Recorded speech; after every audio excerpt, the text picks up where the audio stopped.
কলিজায় যদি ব্যথা দাও, আর মা বাবা যদি শব্দ বলে, আর আল্লাহর আরশে যদি কবুল হয়ে যায়, তুমি যত বড় আলেম হও, মুফতি হও না কেন, যত বড় মুহাদ্দিস হও না কেন, যত বড় মুফাসসির হও না কেন, তোমার কোনো আমল কবুল হবে না।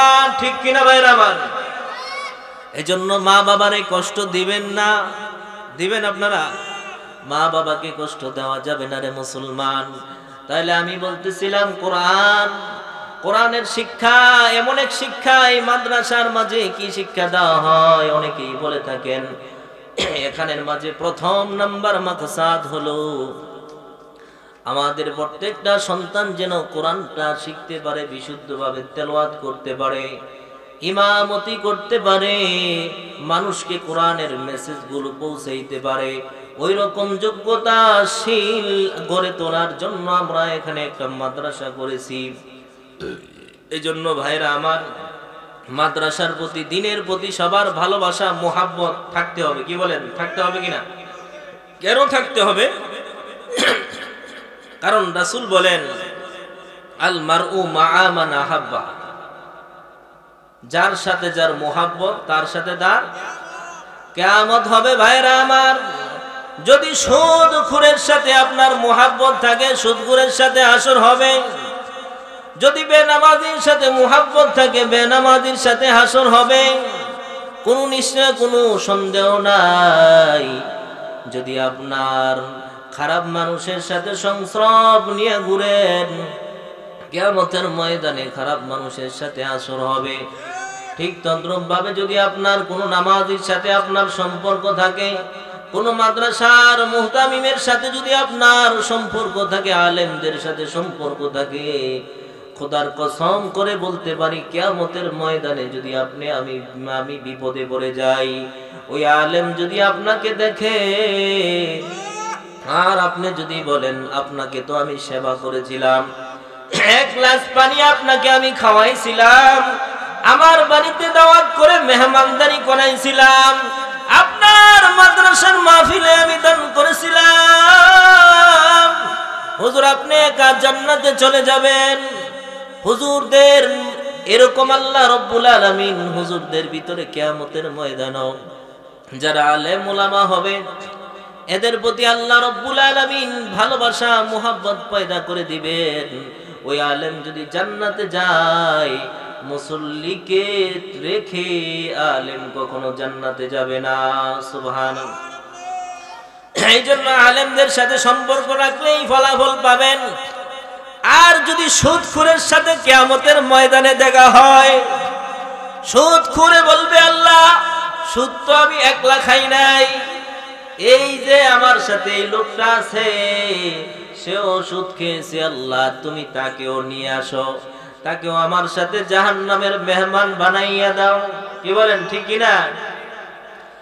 এই জন্য ভাইরা আমার, কোরআনকে ভালোবাসেন, কোরআনের মজলিসে আসেন, উলামায়ে কেরামদের সাথে সম্পর্ক করেন। কেন করবেন? কেনই বা করবেন না? রাসূল বলেন, বিশ্ব নবী রাহমাতুল লিল আলামিন উম্মতদেরকে ডাক দিয়া বলেন, হে উম্মতের দলেরা, তোমরা কোন আলেমান? রাসূল বলেন, তুমি আলেম হও। কি হও? তুমি আলেম হও, আও মুতাআল্লিমান, অথবা তুমি আলেমের ছাত্র হও। কি হও? আলেম হও অথবা আলেমের ছাত্র হও। 3 নাম্বার হলো আলেমদের সাথে ভালো সম্পর্ক রাখো। কি রাখো? আপনি আলেম হতে পারলেন না, আলেমের ছাত্র হতে পারলেন না, আলেমদের সাথে মহান হও। খানা নাই, ঘুম নাই, না খাওয়ার কারণে অনেক সময় পেটের খিদার কারণে উনি বেহুশ হয়ে যাইতেন। সাহাবায়ে কেরাম মনে করতো যে ওনার মির্গি রোগ আছে। কি রোগ আছে? আসলে কিন্তু মির্গি রোগ, খানা নাই। কি নাই? খানা নাই। এই জন্য না খাওয়ার কারণেও, পেটে খিদার কারণে আপনার শরীরের রক্ত, শরীরের শক্তি শেষ হয়ে যাইত। এই ময়দানে বৈশা নিজে এরকম ভাবে মির্গি রোগীর মতো খিস্ত বেহুশ হয়ে যাইত, কিন্তু নবীর মুহাব্বতে, নবীর ভালোবাসায় নবীর দরবার থেকে ছেড়ে যায় নাই। আবু হুরায়রা চিন্তা করেছেন, আমি যদি নবীর দরবার থেকে চলে যাই আর নবীর কাছ থেকে যদি কোনো আয়াত, কোনো হাদিস যদি আমার থেকে বাদ পড়ে যায়, এই চিন্তা করে উনি আল্লাহর নবীর দরবার ছাড়ে নাই। সুবহানাল্লাহ। এরকম ভাবে আল্লাহর নবীর একজন সাহাবী আবু যর গিফারি রাদিয়াল্লাহু তাআলা আনহু, এমন একজন সাহাবী ছিলেন যিনি জিন্দেগিতে নবীর খেদমত করতে করতে, কোরআনের খেদমত করতে করতে জীবনে একটা বাড়ি করার, ঘর করার মতো সুযোগ তার হয় নাই। সুবহানাল্লাহ।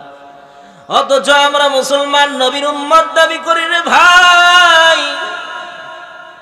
গাড়ির অভাব নাই, টাকার অভাব নাই, সম্পদের অভাব নাই, কিন্তু কোরআনের প্রতি মুহাব্বত নাই। ঠিক কিনা ভাইরা আমার? অন্তরের ভিতরে কোরআনের মাহফিল হবে, এখানেও বাধা। মাদ্রাসায় পোলাপান পড়বে, এখানেও তাদের ক্ষমতা লাগে। সব জায়গায় ক্ষমতা দেখাইতে আসবেন না। আল্লাহ বলেন, ইন্নাল্লাহা আলা কুল্লি শাইইন কাদির।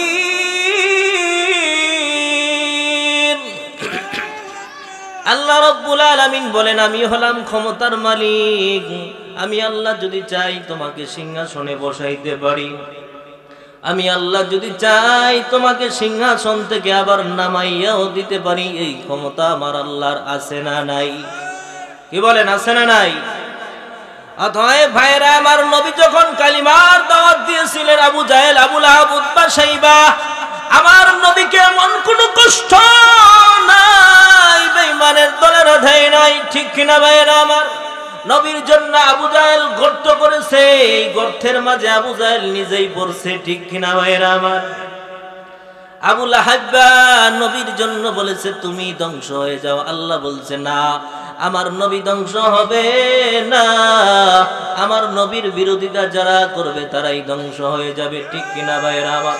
বর্তমান জামানায় যারা কোরআনের বিরোধিতা করবে, আলেমদের বিরোধিতা যারা করবে রে মুসলমান, ভালো করে শুনে রাখো ও সাদার চরের মুসলমান ভাইরা আমার, এক নাম্বার মনে করতে হবে এরা আবু জাহেলের খালাতো ভাই। ঠিক কিনা ভাইরা আমার? আবু জাহেলের উত্তরসূরি আছে না নাই? হুজুরদেরকে নেতা মানে হুজুর, আলেম আপনাদেরকে নেতা মানি।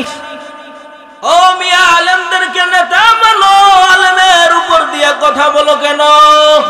বলে না, কথা কন না কেন?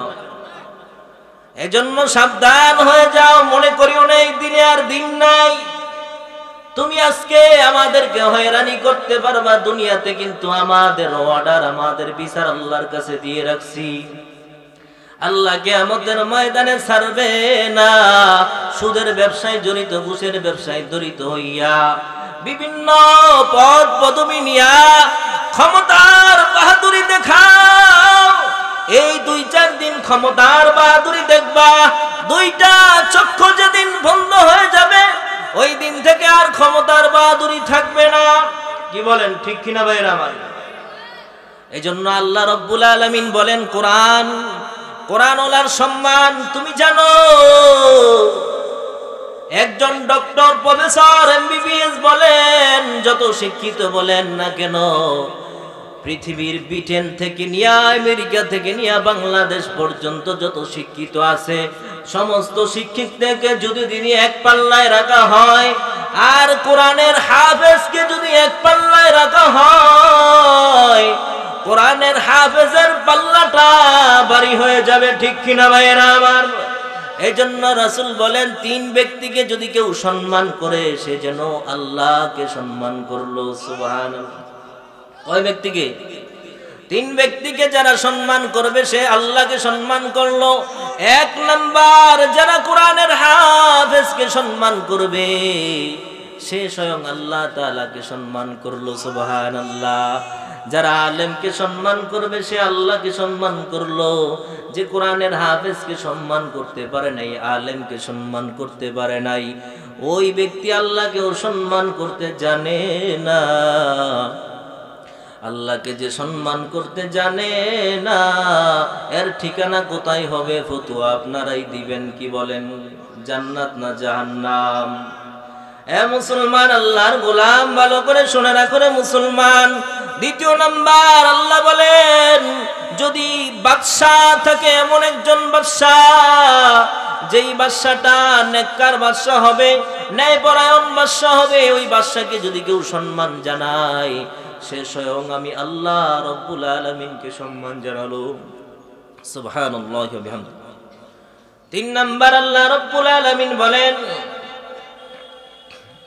1 নাম্বার হলো কোরআনের হাফেজ, 2 নাম্বার হলো মুসলমান ন্যায়পরায়ণ বাদশা, 3 নাম্বার হলো সাদা দাড়িওয়ালা মুরব্বি।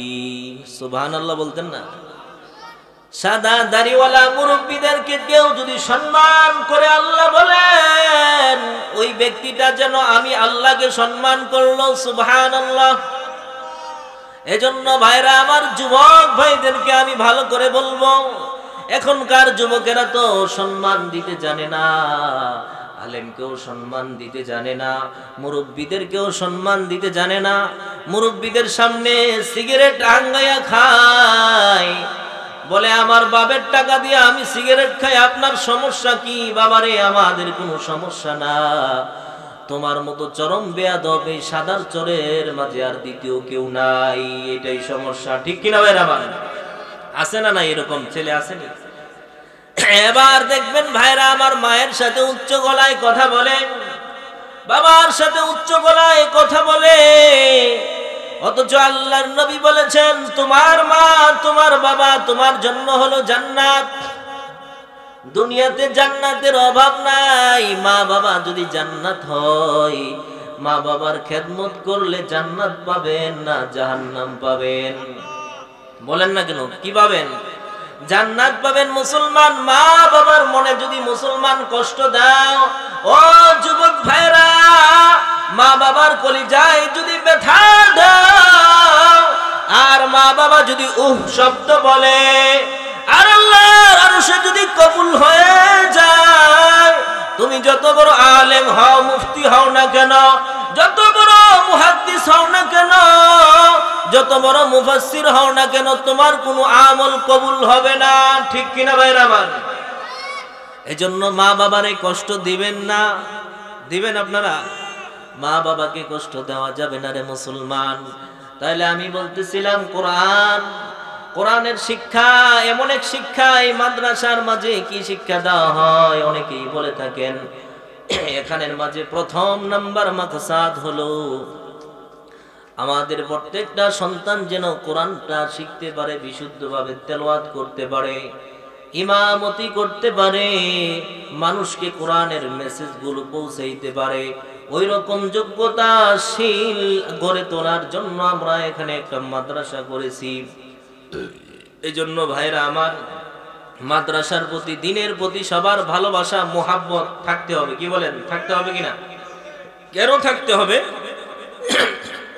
কারণ রাসূল বলেন, আল মারউ মা'a মান আহাব্বা, যার সাথে যার মোহাব্বত তার সাথে তার কিয়ামত হবে। ভাইরা আমার, যদি সুদখোরের সাথে আপনার মোহাব্বত থাকে, সুদখোরের সাথে হাসর হবে। যদি বেনামাজির সাথে মোহাব্বত থাকে, বেনামাজির সাথে হাসর হবে। কোনো নিশ্চয়, কোনো সন্দেহ নাই। যদি আপনার খারাপ মানুষের সাথে সংস্রব নিয়ে ঘুরেন, কিয়ামতের ময়দানে খারাপ মানুষের সাথে হাসর হবে। ঠিক তদ্রূপভাবে যদি আপনার কোনো নামাজির সাথে আপনার সম্পর্ক থাকে, কোনো মাদ্রাসার মুহতামিমের সাথে যদি আপনার সম্পর্ক থাকে, আলেমদের সাথে সম্পর্ক থাকে, খোদার কসম করে বলতে পারি, কিয়ামতের ময়দানে যদি আমি বিপদে পড়ে যাই, ওই আলেম যদি আপনাকে দেখে আর আপনি যদি বলেন, আপনাকে তো আমি সেবা করেছিলাম, 1 গ্লাস পানি আপনাকে আমি খাওয়াইছিলাম, আমার বাড়িতে দাওয়াত করে মেহমানদারি করাইছিলাম, আপনার মাদ্রাসার মাহফিলে আমি দান করেছিলাম, হুজুর আপনি একা জান্নাতে চলে যাবেন। হুজুরদের এরকম আল্লাহ রব্বুল আলামিন হুজুরদের ভিতরে কিয়ামতের ময়দানে যারা আলেম উলামা হবে এদের প্রতি আল্লাহ রব্বুল আলামিন ভালোবাসা মুহাব্বত পয়দা করে দিবেন। ওই আলেম যদি জান্নাতে যায়, মুসল্লিকে রেখে আলেম কখনো জান্নাতে যাবে না। সুবহানাল্লাহ। এই জন্য আলেমদের সাথে সম্পর্ক রাখলেই ফলাফল পাবেন। আর যদি সুদখোরের সাথে কিয়ামতের ময়দানে দেখা হয়, সুদখোরে বলবে আল্লাহ সুদ তো আমি একলা খাই নাই, এই যে আমার সাথে এই লোকটা আছে সেও সুদ খেয়েছে, আল্লাহ তুমি তাকেও নিয়ে আসো, তাকেও আমার সাথে জাহান্নামের মেহমান বানাইয়া দাও। কি বলেন, ঠিক কিনা? এই জন্য ভাইরা আমার, কোরআনকে ভালোবাসেন, কোরআনের মজলিসে আসেন, উলামায়ে কেরামদের সাথে সম্পর্ক করেন। কেন করবেন? কেনই বা করবেন না? রাসূল বলেন, বিশ্ব নবী রাহমাতুল লিল আলামিন উম্মতদেরকে ডাক দিয়া বলেন, হে উম্মতের দলেরা, তোমরা কোন কোন আলেমান? রাসূল বলেন, তুমি আলেম হও। কি হও? তুমি আলেম হও, আও মুতাআল্লিমান, অথবা তুমি আলেমের ছাত্র হও। কি হও? আলেম হও অথবা আলেমের ছাত্র হও। 3 নাম্বার হলো আলেমদের সাথে ভালো সম্পর্ক রাখো। কি রাখো? আপনি আলেম হতে পারলেন না, আলেমের ছাত্র হতে পারলেন না, আলেমদের সাথে মুহাব্বত রাখলেন। রাসূল বলেন, চতুর্থ নাম্বার আলেমদের সাথে শত্রুতা পোষণ করিও না। যদি করো তাহলে তোমার ইহকাল পরকাল ধ্বংস হয়ে যাবে। নাউজুবিল্লাহ। এজন্য ভাইরা আমার, বন্ধুরা আমার, আমরা যতদিন বাঁচবো উলামায়ে কেরামদের সাথে সম্পর্ক রাখবো তো ইনশাআল্লাহ। আমাদের প্রধান বক্তা উনি চলে এসেছেন, আলহামদুলিল্লাহ। উলামায়ে কেরাম আসতেছেন, আমরা সকলেই ধৈর্য সহকারে বসবো এবং আলোচনা শুনবো। আমরা যেই কোরআন পেয়েছি, আল্লাহ বলেন, প্রথম দিকে আল্লাহ কোট করেছেন, লা রাইবা ফীহি।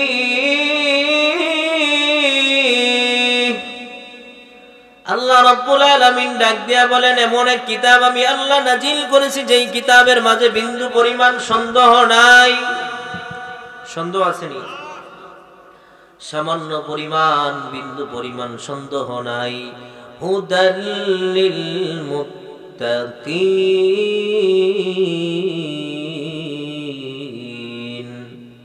আল্লাহ রাব্বুল আলামিন বলেন, এই কোরআন আমি মুত্তাকিদের জন্য হেদায়েত করে দিয়েছি। বলেন সুবহানাল্লাহ। মুত্তাকি কারা? কাদেরকে মুত্তাকি বলে? হযরত ওমর ফারুক রাদিয়াল্লাহু তাআলা আনহু একজন সাহাবীকে প্রশ্ন করলেন, ইয়া হে আমার সাহাবী, আপনি বলেন তো তাকওয়া কি জিনিস? ওমর রাদিয়াল্লাহু তাআলা আনহুকে প্রশ্নের উত্তরে উনি জবাব দেয়, তাকওয়া হলো এমন একটা জিনিস, আপনি কি কোনো সময় এমন একটা রাস্তা দিয়া, এমন একটা জঙ্গল দিয়ে আপনি পার হয়েছেন যেই জঙ্গলের চতুর্দিকে কাটা, ডানে কাটা, বামে কাটা, সামনেও কাটা, উপরেও কাটা, চতুর্দিকে কাটা, এমন রাস্তা দিয়া কি কোনো সময় আপনি পার হয়েছেন কিনা? এমন রাস্তা পড়ে না?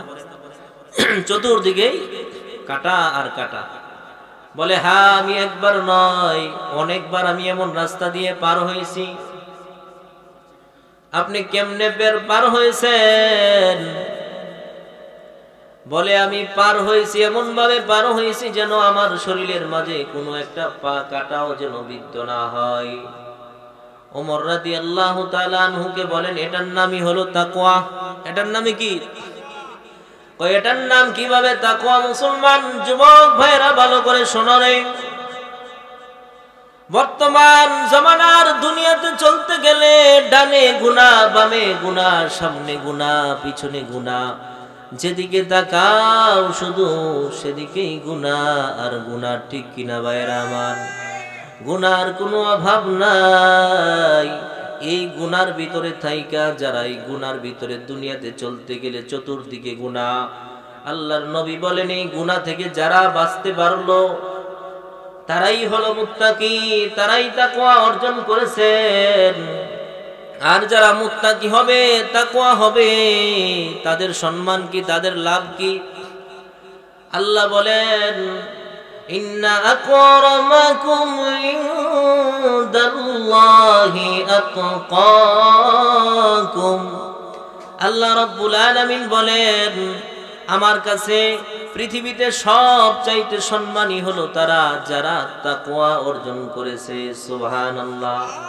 যারা কি করেছেন? তাকওয়া যারা অর্জন করেছেন তারাই হলো আমার কাছে সবচাইতে সম্মানী। এই জন্য ভাইরা আমার, এই তাকওয়া অর্জন করতে হলে তাকওয়াওয়ালার কাছে যাইতে হবে। যারা ইঞ্জিনিয়ার হয়েছে, ইঞ্জিনিয়ার হতে গেলে ইঞ্জিনিয়ারের কাছে যাইতে হয়। কি বলেন? ডাক্তারি যারা শিখতে যায় তারা ডাক্তারের কাছে যায়, যারা উকালতি শিখবে তারা উকিলের কাছে যাইবে। ঠিক তদ্রূপ ভাবে যারা তাকওয়া অর্জন করতে চায়, যাদের দিলের ভিতরে তাকওয়া আছে, আল্লাহর ভয় আছে, ওই তাকওয়াবান লোকদের কাছে যাইতে হবে। যদি যেতে পারে তাহলে তাদের কাছ থেকে তাকওয়া অর্জন করা যাবে। এই সমস্ত লোক কোথায় গেলে পাওয়া যাবে? রাসূল বলেন যেই সমস্ত লোকের চেহারা দেখার পরে আপনার ভক্তি আসবে, সম্মান আসবে, আল্লাহ পাকের ভয় আপনার দিলের ভিতরে আসবে, আমল করতে মনে চাইবে,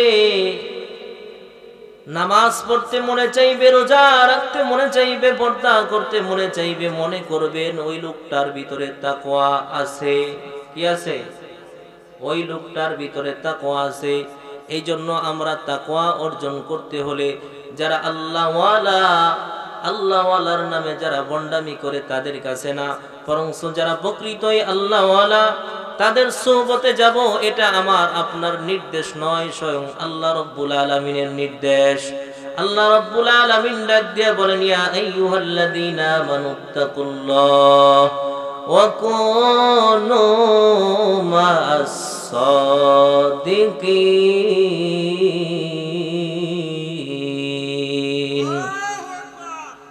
আল্লাহ রাব্বুল আলামিন বলেন যারা ঈমানদার, ইয়া আইয়ুহাল্লাযীনা আমানুত্তাকুল্লাহ, হে ঈমানদারেরা তোমরা আল্লাহকে ভয় করো। কাকে ভয় করো? আল্লাহকে ভয় করো। ওয়া কুনু মা'আস সাদিকিন, এবং নেককারদের সাথী হয়ে যাও।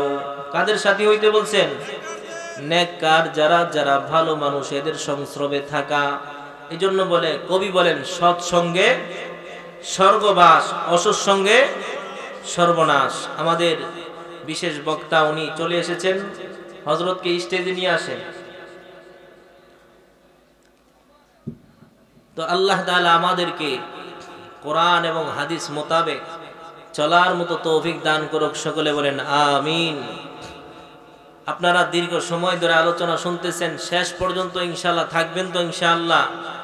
আমাদের প্রধান আকর্ষণ উনি রয়ে গেছেন, অত্যন্ত সুন্দর আলোচনা করেন। তো আমরা সকলেই যদি আমরা এই জান্নাতের বাগানে এসে বসি, আশা করি আমাদের এই প্যান্ডেল, আমাদের এই মাহফিল সফল হবে। আন্তরিকতার সহিত সকলেই ইনশাআল্লাহ চলে আসি। আমি আমার সংক্ষিপ্ত মুক্তাসার আলোচনা এখানেই শেষ করলাম।